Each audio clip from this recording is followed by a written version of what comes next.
Hi, my name's Gord Webb. I'm the trip leader for today's trip for the Evergreen Canoe Club. What we do is we go out every Thursday in the mornings and we canoe along the Grand River.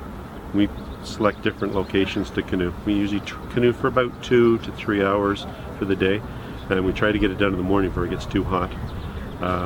Right now we are set up and we're going to be going from Conestoga down to Bridgeport and paddle. It's an easy paddle today.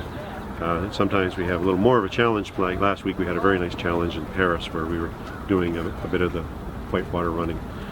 All in all, it's a group of us seniors that all get together once Thursday and have a great time. Our focus for this is enjoying ourselves and having a fun time.